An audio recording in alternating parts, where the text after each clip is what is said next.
that is coming. Avi Loeb. So today at, I think, 11 o'clock, there's going to be UFO testimony in Congress.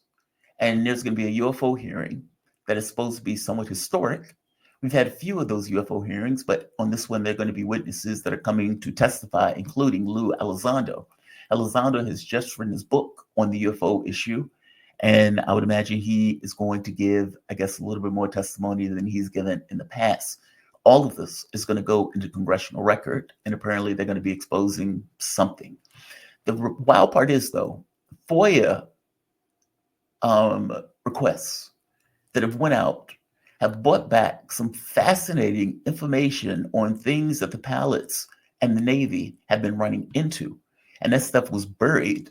Much of the FOIA request was redacted, but it became clear that pilots were continuously running into something that was having these flight characteristics that A, was abnormal, and B, blew our planes and capabilities out of the water.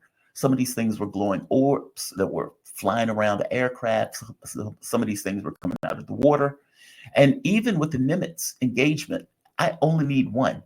And the Nimitz would be the one that I would point to, where you had radar, you had a ship, radar picks it up, 2 aircraft go in order to see it. David Fravor and Dietrich, 2 pilots, 2 different airplanes. Both of these planes have wingmen. Both of them see this object, seem like it's coming out of the water. Fravor is watching this for several minutes. He tries to go in on it in a split second. It goes and ends up at the Eagle's Nest, basically the place that they were supposed to go in case of emergency. It's there within a split second. And it blows him away. He's stunned by the whole thing. He can't process it. He's never seen anything like it. Fravor was one of the pilots that were flying on 9/11. So from the standpoint of impeachability, he is that guy. Now, under the Hillary Clinton, when she was running, Clinton wanted people to ask her about the UFO issue, even to the point where you can see it in the Clinton emails where she is asking Jimmy Kimmel to say, hey, give me information, basically ask me a question on UFOs, in which case she answered it, and they were ebullient over the way she answered the question, meaning it's something that she wanted. There was a rumor that what Clinton wanted to do was effectively open the UFO files. Now, Trump is going in. Trump has basically said, I'm going to open up the JFK files. I'm going to open up the Epstein files. I'm going to open up all of the files. Whether he does it or not, who knows? But the people that he's putting into those positions, John Ratcliffe, for example, a big UFO guy.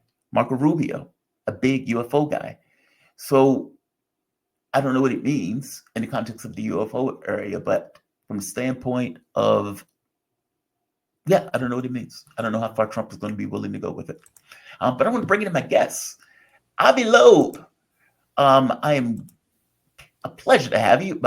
Professor Avi Loeb received his PhD in plasma physics at the age of 24 from Hebrew University in Jerusalem, and was subsequently a long-term member of the Institute of Advanced Study in Princeton, where he started to work in theoretical astrophysics. In 1993, he moved to Harvard University, where he is tenured. 3 years later, he is now Frank B. Baird Jr., Professor of Science and former chair of the department. Avi, man, Professor, thank you for joining me. I really appreciate you joining me. Thanks for having me. It's a great pleasure.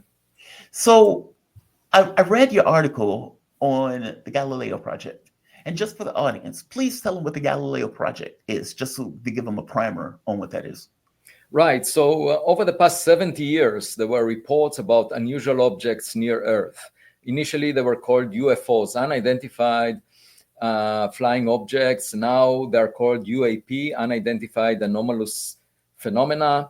But at any event, these are objects that people who witnessed them could not figure out what they are. And they looked unusual, not human-made, not natural. And of course, the big change came when the Director of National Intelligence reported to the US Congress 3 years ago that indeed the military personnel are seeing those objects. And there was an office in the Pentagon established to look into these reports a couple of years ago, and they concluded that they can tell 97% of the objects as being mundane objects like balloons, drones, but 3% they cannot figure out. And the problem is they are looking at past data, data that was collected but is incomplete. And when the first report from the Director of National Intelligence, Avril Haines, came out, I decided to lead the Galileo Project, which is, instead of asking the government to tell us what's in the sky and whether there is anything from outside the solar system, that's not their day job. Their day job is national security. And of course, it could be objects that were manufactured by adversarial nations. So indeed, they need to figure it out, but they are happy if they identify 97% of those objects. For a scientist like myself, even if 1 in a million came from outside the solar system, that would be the biggest scientific news that we can deliver to humanity, that we are not alone, there is someone else out there. Maybe it's a Voyager-like craft or some technology that is far more sophisticated than we currently possess. So to figure out this, instead of relying on government, which is a bureaucratic organization that is not really scientific in its nature, I decided to build an observatory that will monitor the sky 24/7. And the first one was built at Harvard University. It took us 3.5 years to do that. And now, over the past half a year, it has been collecting data. So in the first 5 months, we got 500,000 objects in the sky. Wow. We used machine learning software, analyzed the data, and we report about the results publicly in the scientific paper that we posted last night. So this paper is available.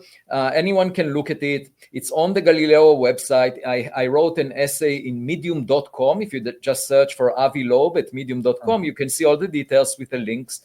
And the point is that, we will release the data, make it public. We are not signed to any non-disclosure agreements. And the sky is not classified. That's the fundamental point. So why would the public, who is very curious about this question of whether we are alone or not, why should we rely on government officials, on journalists to reveal the truth? I mean, these are the wrong targets for us to ask these questions. It should be scientists that give the public the information. And it's really the first time that a systematic survey of the sky for, more than half a year by now was done with scientific instruments that were calibrated. It's a lot of work. It's much easier for people to express opinions, either to debunk past reports or to say, we believe. I mean, there are lots of people who believe as if it's a religion. It's not a religion. If there are objects in the sky that we don't understand, we can figure them out by collecting data. Scientific investigation. That's kind of the point, right? There's a problem. There's a big question. We need to answer the question. This is not an ideological issue. There seems to be something that people are encountering. We need to figure out what it is. Exactly. There's a saying where there was an airplane, and as the airplane was flying, it encountered a UFO. And all of the people, or most of the people on the airplane went to see the UFO. And when it landed, people were talking about the UFO, and then they got to a scientist and they said, "Did you see it?" He says, "I don't believe a UFO, so I didn't look." I find that to be so outlandish. That's the problem. Okay. So the definition of a scientist, a good scientist is someone who is curious, open-minded, and willing to be guided by data, by evidence, rather than by prejudice. Unfortunately, most practicing scientists do not subscribe to this club. They know the answer in advance. They will dismiss it.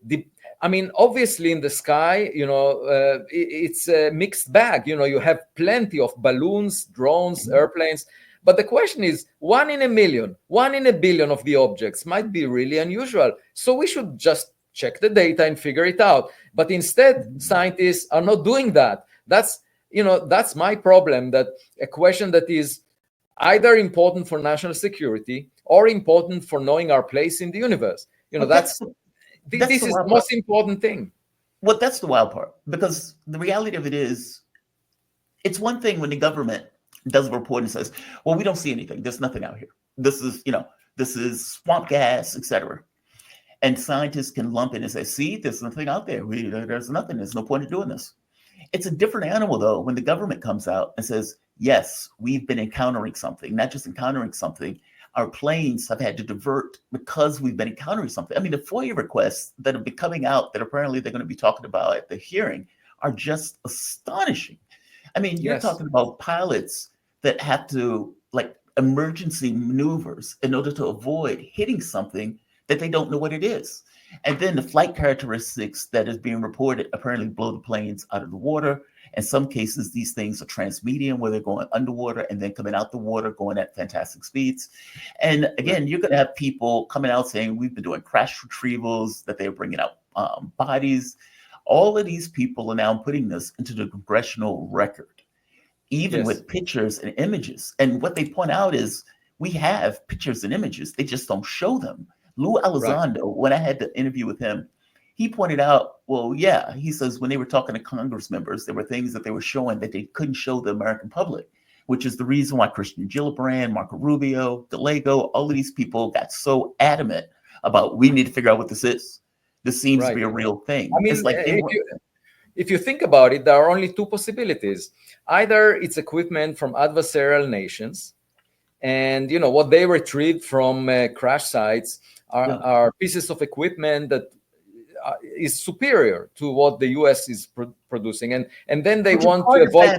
Actually, that's hard to kind of reconcile. It's hard to understand, but the point is, in that case, DoD, the Department of Defense, is trying to hide it. Just because they don't want to show the weakness of the U.S. in developing technologies. I mean, that by itself is inappropriate, because Congress needs to know if there are the technologies that the U.S. needs to catch up with. We need to know about it so that we can catch up with. And the second possibility is that they don't understand it. They gave it to some corporations, and these corporations are just like psychologists. You come with a problem to a psychologist, and of course the psychologist will not solve it. Why? Because you keep paying as long as the treatment goes. So they will never resolve it as long as Department of Defense is willing to pay them to look into it. And so that is really not what the public wants. I mean, you want to have the best minds in the world, scientists looking into it and helping government figure it out. And otherwise, it's embarrassing that they haven't figured out these things for decades. And I'm here to help them. I'm happy. I was actually contacted by the Oversight Committee staff. They asked me if I'm willing to be on this hearing, and I said yes. And only at the last moment, they decided not to invite me. Perhaps because they didn't want the discussion to be too scientific. It's more about pressuring government agencies.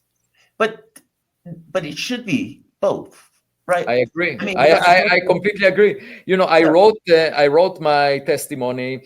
I cleared my schedule for today, but at the end they decided not to invite me. What can I say?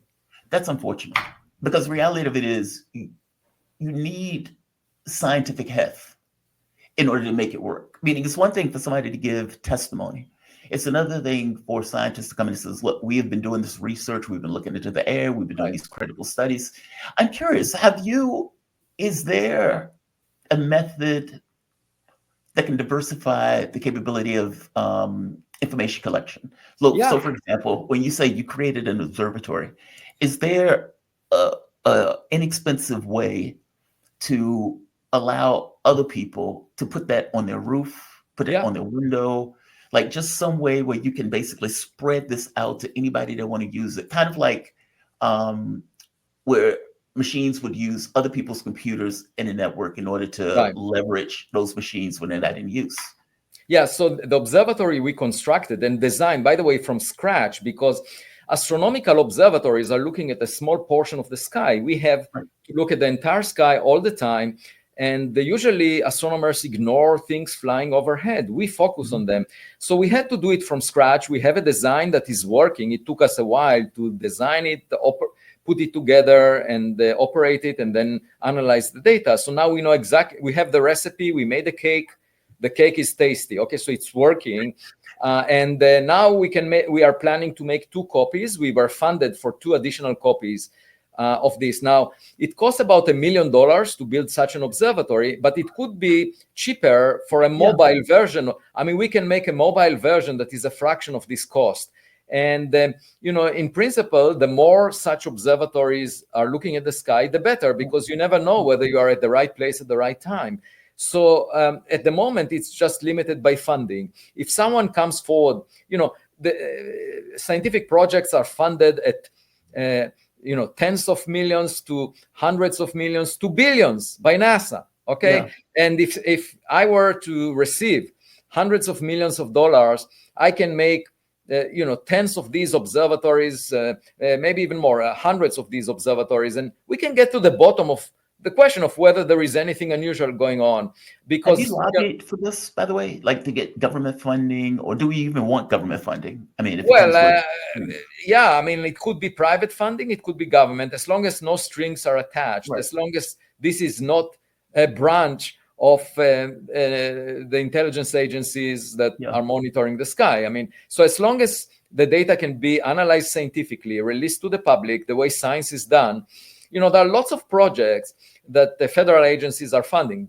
including the Department of Defense, to figure out. The Department of Energy funds a project, that cost tens of millions of dollars to figure out the dark energy, what is causing the cosmic acceleration. That's of no practical use. It's they're doing it now. I'm talking about a project that could help them in terms of national security, but could also be the most important discovery in science, which is to say, if there is one object in a million or a billion that is from extraterrestrial origin, that would be huge. And if the Department of Energy would put it as a priority, and then I should be able to get hundreds of millions to do it, and we will get to the bottom of it within a few years. It's not so difficult, but it could also be funded privately. And I should say also that we went for an ocean expedition to the site of the first reported interstellar meteor that was detected by U.S. government satellites in about a decade ago, and we are planning to go again. I remember you were on the boat for that. How did that turn out? Thank you for reminding me on that one. Yeah. What was the result of that, by the way? So I was definitely on the boat. It was June 14 to 28, 2023, and we collected materials, molten droplets that came from the meteor, about 850 of them. Each of them less than the size of a grain of sand, less than a millimeter. And we studied them in the laboratory. We published a paper a couple of months ago where we showed that the material composition of 10% of those spherules looks different than solar system materials. But we cannot figure out the nature of the object. We want to find bigger pieces. And we wish to do that with a robot, a remotely operated vehicle that we will put on the ocean floor and then collect pieces from the wreckage of this meteor. We know exactly where to go. It will cost $6.5 million. And we are currently seeking a funder. We have a ship, everything is ready. We just need the funds, $6.5 million. So if anyone is listening and knows someone who is willing to contribute that, we will go there in summer 2025, and we can involve that person and show that person the materials we find and the information before we release it to anyone else. Is this also under the Galileo Project, or is this a different project? Well, it's under the Galileo Project. It's another approach to studying objects that came from outside the solar system. Instead of just looking for objects maneuvering in the sky, you look for interstellar meteors. These are objects that collided with Earth and came from outside the solar system. How do we know that? It's because the object from 2014 was moving faster than the speed needed to escape from the solar system. It was moving actually faster than 95% of the stars outside the solar system. So it was really fast. And just from its speed that was recorded from the fireball that it produced, but it was recorded by US government sensors on satellites. And from that, we can definitely tell that it's interstellar in origin. And the US Space Command confirmed that in an official letter to NASA in 2022. So these are the type of objects we know came from outside the solar system. And maybe among the rocks, asteroids, there might be, a Tesla Roadster car like Elon Musk launched in 2018, or a Voyager-like meteor. That's what we are looking for. What's wild about it, you pointed out that finding like one in a million. And I always say I only need one to prove the point, right? Right. I don't need 20 different objects. If Exactly. the It's just like getting married. You just need one partner yeah, I just need to one. get married, right? One So proves the concept. If, like, for example, the Nimitz. For me, if I needed to point the finger at one particular thing that people will pay attention to, the Nimitz is it. I mean, you had pilots who saw it. Dietrich Fravor. Fravor was flying on 9/11. He gives his testimony about it. There's images clearly about it, and even radar images associated with it. People that were on the boat, like all of these people saw it. Computers were able to record it. And to your point, you pointed out it's one of the biggest. It would be a paradigm shift on so many levels. I mean, for one, it would show okay, something in our physics is missing. There's that. It would show a new way of doing something, maybe potentially using gravity as a means of propulsion, or using something as a means of propulsion that doesn't throw stuff out the back of a ship in the way that we understand it. Like all of this stuff is paradigm breaking, where right. the things that your world allowed before are now different fundamentally than the things that it allowed after. That is mind blowing. Yeah, And so, and the only way for us to learn something new is by collecting data, looking at the evidence, and yeah, it cannot be testimonies of people who claim they saw something, because we know from car accidents, when people are involved, each person reports about a different experience. So humans are not really reliable detectors. But on the other hand, if you have instruments monitoring the sky all the time, we can get to the bottom of it. It's just like the approach of FIFA, the Soccer World Organization. When there is a dispute about a goal, they use cameras to figure out what really happened. They don't right go around there. and ask people. But see, the government is hiding the ball on that stuff because it seems very clearly that technology has been picking this stuff up. Like, meaning whatever technology they're using in those airplanes, on those boats, those radars, it is picking it up. And instead, the US government is like, well, these are state secrets. Like, we can't show you because we can't show you the devices and the capabilities of the devices. So sorry, unless you have a clearance, you can't see By it. the way, So, so the fundamental question is why if they are hiding, why are they hiding? And of course, one possible reason that for current data, recent data, they don't want adversarial nations to be aware of the sensors that the US that's the government other is using, part. which are classified. Now, if you go back in time, it may be they're worried about being embarrassed because, it will show that we don't know. I mean, that was actually exposed when the Chinese spy balloon was Right. noticed. It became clear that the US government is not really monitoring the sky well enough to see a balloon, huge balloon that you could see from a distance. And you could see from the ground, and citizens saw it, and therefore they couldn't deny it. So they might be embarrassed to admit that they are unable to figure out those things. That's the second possible reason. And the third one is the idea that maybe they are trying to reverse engineer technologies that humans do not possess. And I don't know which version is the correct one, but the fundamental question is, do they have materials? Do they have information that I could help them figure out? Right. Well, do you think that the countries are working in tandem on this issue more than we realize? I don't Because think. it's a little bit weird. I find it hard to believe that the U.S. cooperates with the Well, Russians, with the Chinese, secretly on such matters. but the reason I say that is because what stops the Russians from coming out with the information? Soviet Union clearly had a project looking into stuff like this. Russia, I would imagine, also have a project looking into stuff like But this. you have to understand that there are obviously retrieval and reverse engineering programs for every nation because there are airplanes crashing. There are spy balloons crashing. There are technological objects that are crashing in their territories because they're spying on them. And so they want to have these programs that retrieve whatever is found in crash sites and figure out. And then when people say, oh, there might be biologics, that's what David Grush was saying. The question is, are these biologics, human remains, or are they something different than you? Because you would expect in crash sites, if you have a spying craft that used to have humans, now they are automated, so maybe not. but maybe the biologics belong to humans, and you can't really recognize what is in the wreckage because the person was completely burned up or something. But at any event, the distinction should be between things that we can associate with humans and things that we cannot associate with them. So it's not obvious to me that there are things we cannot associate with humans.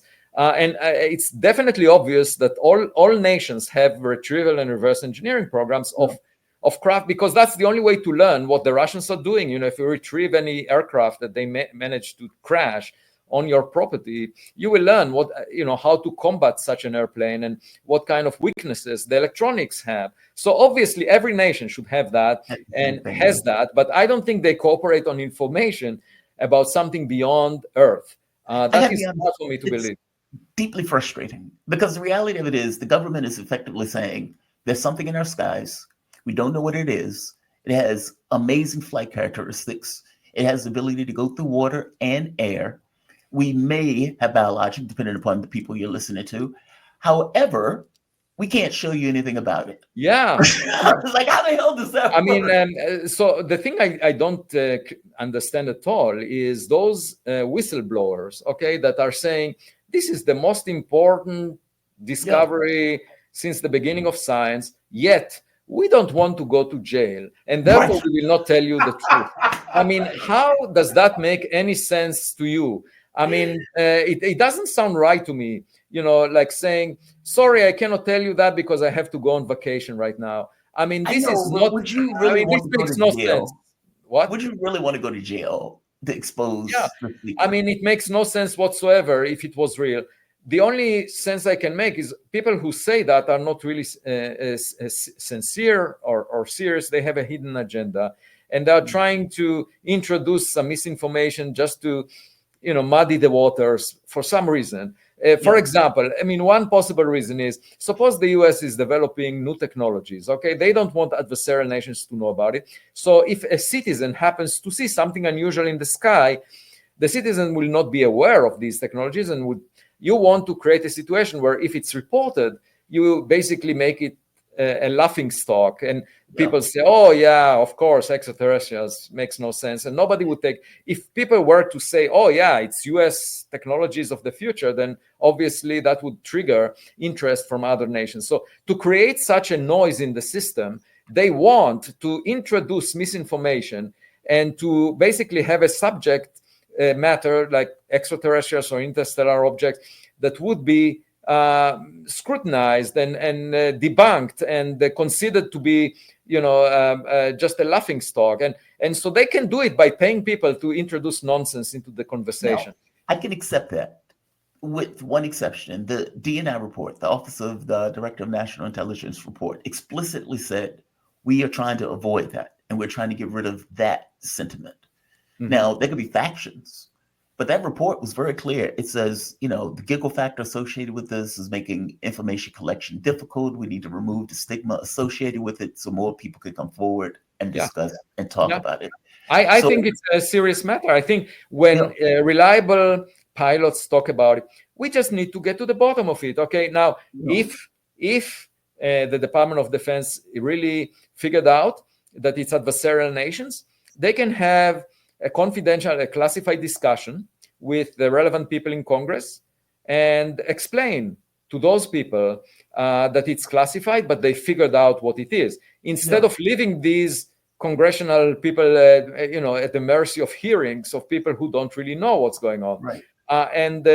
I don't see that they did that. And so that is inappropriate. If they haven't, so to me, it sounds more like they collected data. They don't know what it means. They just, they're uncertain about it, which actually shows a weakness. If you think about it, for an intelligence agency to admit that there are things in the sky they don't understand when it's their day job to figure out any national security threat, that means that they're not doing their job, and they're admitting it. Now, how come this is not taken more seriously? We need to figure it out. So there should be, Because if you remember, some of the reporting had been that they knew that stuff exists, but it was somewhat benign. So they just kind of ignored it. We don't know if it's we don't know if it's benign. If there are things you don't understand, And suppose they belong to adversarial nations, they may be getting intelligence on what's going on in the US that is far beyond what we know about. And you really need to figure it out. So it's a national security priority. And separate from that, there might be also the possibility that, scientifically speaking, it's groundbreaking, and that's why I am engaged in that. So my point is, government should give a higher priority to figuring out what this is, and hopefully the hearing in Congress will bring it to that point. Well, that's what I was going to ask you. What do you think is coming out of this hearing? I've been hearing, I've been hearing FOIA requests. So Schellenberg has been pointing out FOIA requests that have been talking about basically that they buried these reports of planes and ships nearly colliding with these air objects that are doing these kind of magnificent things that they don't necessarily know how they function. And that, all things being equal, that report was buried, much of it redacted, and yet the people who are basically coming to Congress today are going to be talking about it. What do you think they're going to? Do you think these hearings are productive? So let's say if I imagine myself being in charge, what would I do? Right. I would not bring up a journalist and ask the journalist questions.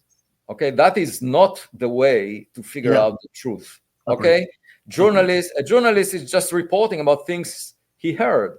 Okay, right. I would go to the primary sources. Okay, so I will call the journalist, invite the journalist to a classified meeting or a confidential meeting, and ask for the name of those, who know more about it that the journalist heard from.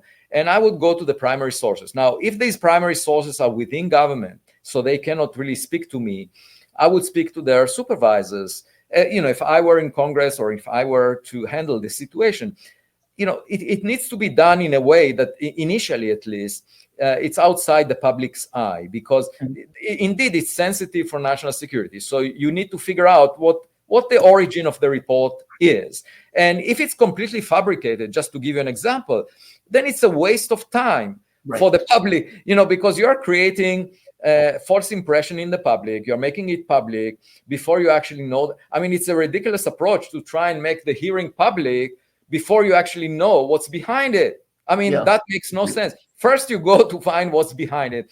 And then, if there is an issue of disclosure and you are worried about strategy of how to inform the public, so you can inform the public after knowing what it's all about in a way that is much more appropriate, So suppose you figure out what it means, and suppose it's not national security, suppose it's something else, then you devise a plan of how to let the public know. It's completely inappropriate to somehow introduce doubts and worries to the public out of a public hearing by a journalist who is not even involved in these matters, that heard from someone else. It's just a waste of time. You see what I mean? You should go to primary sources, just dig into it and figure out what it means and be more serious about it. Why should we waste our time on hearsay? Hearsay. I mean, just to give you an example, Lou Elizondo, who is one of the key witnesses, he released a few weeks ago a photograph, and then it was found to be fabricated. Now, maybe he did it sincerely. He just believed the photograph, and then it ended up being debunked. The bottom line is that it's not real, of a UFO.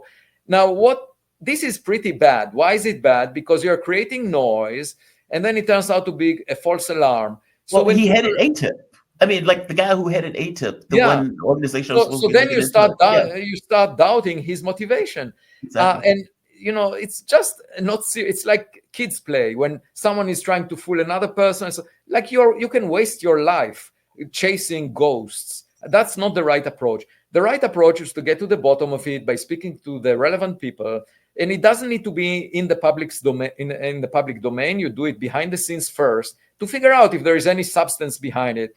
The other approach is what I'm doing, because I'm not related to government, and it's just to collect data on the sky. The sky is not classified. Let's just see if there is anything unusual. If indeed it's true there are lots of objects and the pilots are worried about them, we will see them. It's not a mystery. We will see them in our cameras.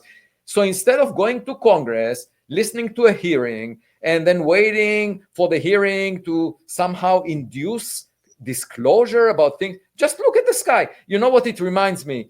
It reminds me of people who, instead of speaking to their family members, they keep texting them on social media. So instead of meeting with them in person, I mean, my point is just do it. Just do the right thing instead of talking about it. I really hope you get additional funding for this, because you're absolutely right. If the product can be made much more inexpensive, where regular people can somehow get their hands on something that can assist in modeling the sky.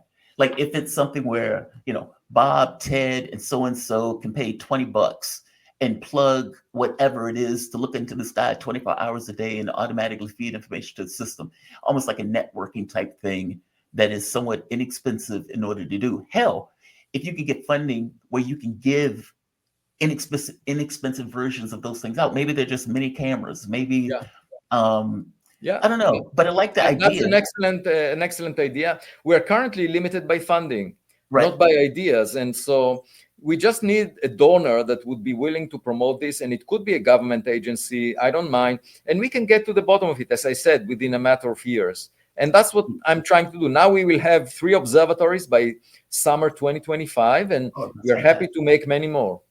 Elon Musk, if you're listening, Avi Loeb. Avi, man, thank you for this. I really appreciate you joining me on this issue. Avi Loeb, Professor Avi Loeb, I should say. He received a PhD in plasma physics at the age of 24 from Hebrew University in Jerusalem, and was subsequently a long-term member of the Institute for Advanced Study in Princeton, where he started to work on theoretical astrophysics. In 1993, he moved to Harvard University, where he was tenured. 3 years later, he is now Frank B. Bard Jr. Professor of Science, former chair of the department, and of course, he started the Galileo Project. Professor, thank you very much. I appreciate it. Thanks for having me. All right. We have come to the end of the show. All super chats will be read. Great lineup today, Jamal. Great show. President Jafar, man, thank you. Frustrating this morning when it first started, but it got back on track. Please consider interviewing Chris Hedges while he is extant. Chris Hedges, I've interviewed him, I think, once or twice. And yeah, he's a really good speaker. He knows his stuff. Very thoughtful in the way that he talks about this stuff. So look, I've come to the end. I'm dragging ass, so I'm going to call it a day. I want to thank all of you for joining me. If you dig the content, hit like, share it, subscribe to it. If you really dig the content, you can support the work through PayPal, Patreon, or for that matter, Super Chats. We had a little bit of difficulty today, but thank you for sticking with me. We had a damn good crowd of people watching the show. Please come back Monday through Friday, 7 a.m. to 10 a.m. every day, the voice in your ear. Also, one last point. Colonel Wilkerson will be here on Monday, I believe at 9 o'clock. I need to check, but he will be here on Monday. That's Colin Powell's former chief of staff. That should be a damn good show. I want to thank all of you for your support, whether that's sharing it, whether that's hitting the like button, whether that's subscribing to the channel. We're trying to hit 40,000 by the end of the year. We can do it. We just need a little bit of gumption, continuous work, and your help. So, Jamal Thomas Show, signing off. You guys have a fantastic day.